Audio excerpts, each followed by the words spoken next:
पापा के दोस्त ने मेरी सील तोड़ी। मेरी उम्र इस समय करीब 20 साल है। पिछले 2 साल पहले मेरी ज़िंदगी में ऐसा मोड़ आया जिसने मेरी ज़िंदगी बदल कर रख दी और मुझे प्यार का एहसास कराया। असल में मेरे पापा के एक सीनियर दोस्त हैं और रिटायर हो चुके हैं। वो हमारे घर से करीब 4 किलोमीटर दूर रहते थे। उनका घर कॉलेज से आते हुए रास्ते में पड़ता था। उनका हमारे यहाँ काफ़ी आना जाना था। उनके रिटायरमेंट को 2 साल हो चुके थे। उनका एक बेटा था जो बंगलौर में काम करता है। आंटी की डेथ 6-7 साल पहले हो चुकी थी। पापा कहा करते थे कि कभी अपने अंकल के पास भी चली जाया करो, उनके हाल चाल पूछ लिया करो। वो बेचारे अकेले रह गए हैं। उन्होंने काम के लिए एक महिला रखी हुई थी जो दिन का खाना बनाकर चली जाया करती थी। मैं अक्सर उनके घर एक आध हफ्ते में चली जाती थी और वो मेरे लिए कॉफ़ी या ड्रिंक बना देते थे। मैं थोड़ी देर रेस्ट करके और कुछ मैगज़ीन पढ़कर चली जाया करती थी। कभी वो मुझे कार से भी छोड़ देते थे। एक दिन मैंने देखा कि उनकी अलमारी में सेक्स की भी कुछ किताबें रखी हुई थी। मैं उनके बेडरूम में बैठकर पढ़ने लगी। मैं कुछ ऐसे दृश्य देख रही थी जो काफ़ी हॉट थे और किसिंग सीन थे। मुझे पता नहीं चला कि वो कब मेरे पास आकर खड़े हो गए और वो झुके और पीछे से मेरा चेहरा पकड़कर 3-4 बार किस कर लिया। किताब मेरे हाथ में ही थी। मैं सलवार और सूट में थी। मेरा चेहरा शर्म से लाल हो गया।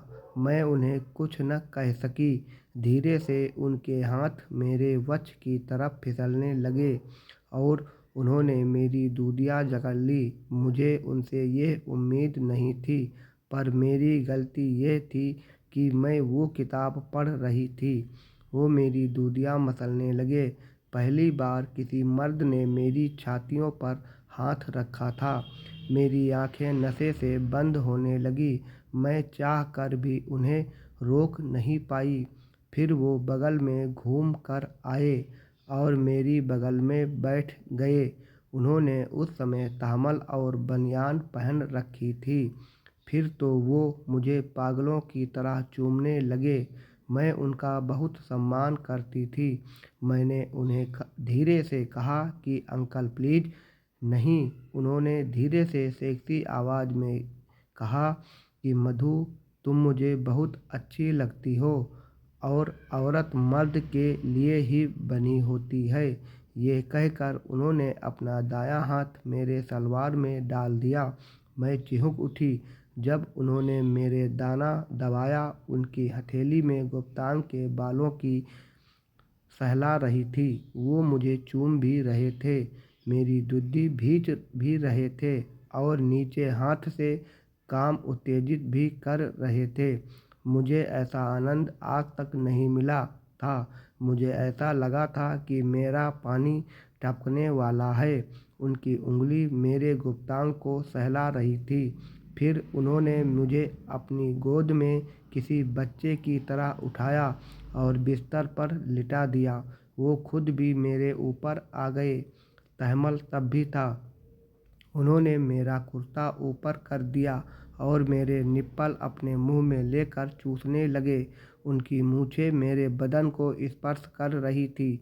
वो चूमते चूमते मेरे नीचे की तरफ आ रहे थे, पर मैं ऐसी काम के अधीन हो चुकी थी। वो मेरी नाभि तक आ गए। फिर उन्होंने मेरा नाड़ा खोल दिया और मेरी काली कच्छी नीचे सरका दी।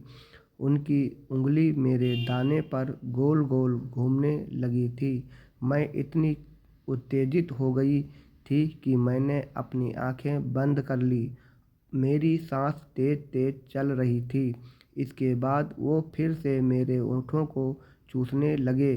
वो मेरी गर्दन और कानों के नीचे चूम रहे थे। मुझे लगा कि मैं अपने बस में नहीं हूँ। उन्होंने अपनी टांगें फैला ली थी और मुझे अपनी जांघों के बीच में किसी सख्त, लंबी और गोल चीज़ का अनुभव हो रहा था। इसके बाद वो पता ही नहीं क्या करने लगे मेरे नीचे। तभी मुझे अनुभव हुआ कि कोई गर्म अंडे की तरह की मांसल चीज़ मेरे नीचे आकर टिक गई है। अंकल ने धीरे से मेरे दोनों पैर ऊपर किए और अपने बाएं हाथ में पकड़ लिए। मेरे लिए ये बिल्कुल नया अनुभव था और वो मेरे ऊपर थे। मैंने दर्द से उनकी तरफ देखा तो उन्होंने मेरे गाल थपथपाए और कहा कि मधु, बस मत घबरा, बस।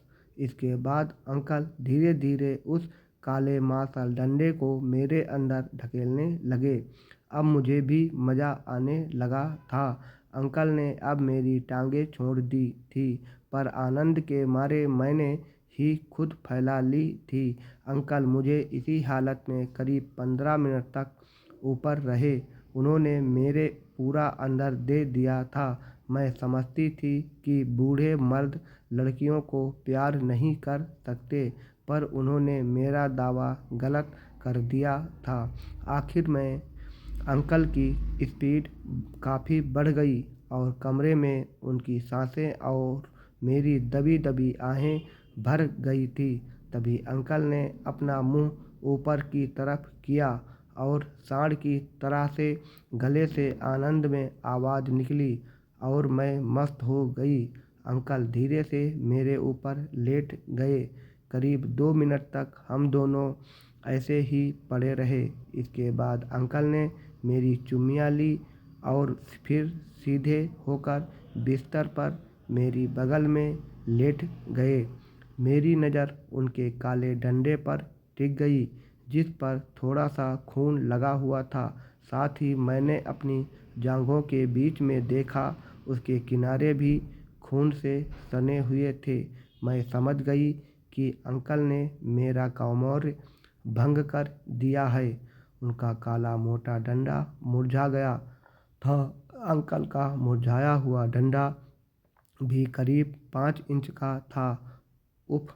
जब मैंने ध्यान से देखा कि हाय, मेरे इतना अंदर गया होगा, मैं सिहर उठी।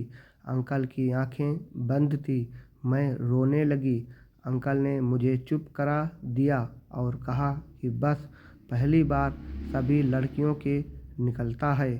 अंकल ने अपने तहमल से मेरा गुप्तांग साफ कर दिया। मेरी सारी झिझक मिट गई थी। मैंने उठकर अपनी सलवार पहन ली। अंकल ने मुझे कहा कि मधु, कैसा लगा? मैंने सर झुकाकर कहा कि अंकल, आपने मेरे साथ क्या कर दिया? उन्होंने कहा कि हर लड़की के साथ मर्द ऐसे ही करता है, पर किसी को मत बताना। मैंने कहा कि अंकल, मुझे बहुत अच्छा लगा। उन्होंने कहा कि जब भी मूड बने तो यहाँ आ जाया करना। इसके बाद उन्होंने मुझे चाय बनाने के लिए कहा और मार्केट चले गए। उन्होंने मुझे 2 गोलियां खिलाई और कहा कि अब तेरे पेट में बच्चा नहीं ठहरेगा। अंकल ने कहा कि जल्दी से उठ और बाथरूम में जाकर के पजोर लगाकर पेशाब कर ले। मेरा वीर्य अभी तेरे ही अंदर होगा। मैं जब पेशाब कर रही थी तो करीब 2 चम्मच सफ़ेद गाढ़ा घी जैसा पदार्थ निकला, जो कि उन्होंने मेरे अंदर ढकेल दिया था। विनीत सत्य ब्लॉग में आपका हार्दिक स्वागत है। कृपया हमारे चैनल को लाइक और सब्सक्राइब करें। धन्यवाद।